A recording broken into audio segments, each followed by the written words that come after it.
Hyderabad district election officer GHMC commissioner Ronald Rose ने कहा है कि जलसों और रैलियों के लिए पेशगी इजाजत ली जानी चाहिए। इलेक्शन ऑफिसर रोनाल्ड रोज ने इंतखाबी अमल के एक हिस्से के तौर पर मंगल को जीएचएमसी हेडक्वार्टर में डिप्टी डीई अनुदीप दोरी शेट्टी के हमरा सियासी जमातों के नुमाइंदों के साथ एक इजलास मुनक्कद किया। टाइम से 11 बजे से हम जो कैंडिडेट है वो वेरी डिफिकल्ट फॉर मी इन हिंदी, जो आता है उतना ही ठीक है, इससे ज्यादा नहीं बोल। वो 3 तारीख को इशू होगा। वो रिटर्निंग ऑफिसर फॉर्म 1 के द्वारा वो नोटिफिकेशन जारी करेंगे। सो उसी टाइम से 11 बजे से हम जो कैंडिडेट है वो नॉमिनेशन फाइल करने के लिए आ सकता है।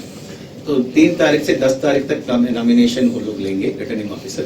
उनका जो ऑफिस है वो returning ARO assistant returning officer बोलते हैं, उनका ऑफिस है, वो दोनों भी फाइनलाइज हुआ है। उसका जो भी वो ऑफिस का लोकेशन आपको देंगे हम। तो 3 तारीख से 10 तारीख तक होगा, 11 बजे से 3 बजे तक होगा।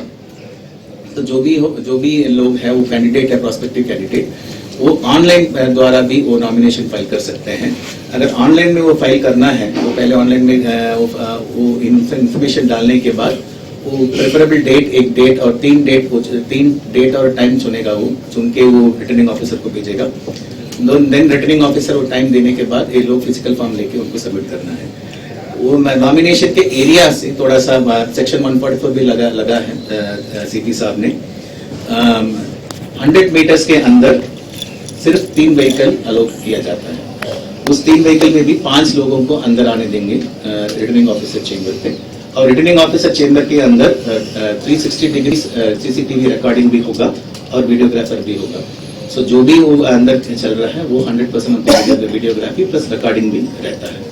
जो लास्ट डेट है उस दिन ऑब्जर्वर्स अभी उधर अंदर बैठ के क्या क्या हो रहा है वो उसका रिपोर्ट लेके वो भी इलेक्शन कमीशन को भेजेंगे।